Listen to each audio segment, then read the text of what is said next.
Parlementaire iranien, la libération du Golan possible avec l'effort des Syriens. L'effort des Syriens qui a été démontré lors de la libération de Quneitra peut conduire ce peuple à la libération des hauteurs du Golan, et persuader un parlementaire iranien. Le parlementaire iranien Hossein Amir Abdollahian a félicité dimanche le peuple syrien pour sa victoire sur les radicaux dans la ville de Quneitra, dans le sud-ouest du pays, et a exprimé sa confiance dans le fait que les hauteurs du Golan, disputées par Damas et Tel Aviv, pourraient également être libérées grâce à l'effort des Syriens. Félicitations au peuple de Syrie, aux forces armées et au président pour la libération de la ville de Quneitra des griffes des terroristes du front Al-Nosra *.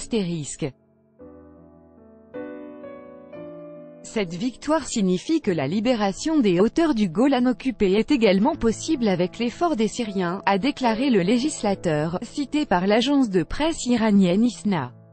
Rappelons que poursuivant son avancée dans le sud-ouest du pays, l'armée arabe syrienne a élevé le drapeau national vendredi sur la place centrale de la ville de Quneitra, la capitale du gouvernorat éponyme, frontalier d'Israël.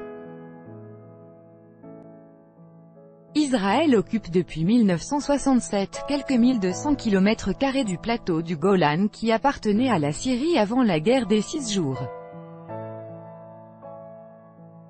En 1981, le Parlement israélien a adopté la loi sur les hauteurs du Golan, proclamant unilatéralement la souveraineté de l'État hébreu sur ce territoire. Le Conseil de sécurité de l'ONU a qualifié cette annexion d'illégale par sa résolution 497 adoptée le 17 décembre 1981. Environ 510 km² du plateau du Golan restent sous le contrôle du gouvernement syrien. * Organisation terroriste interdite en Russie.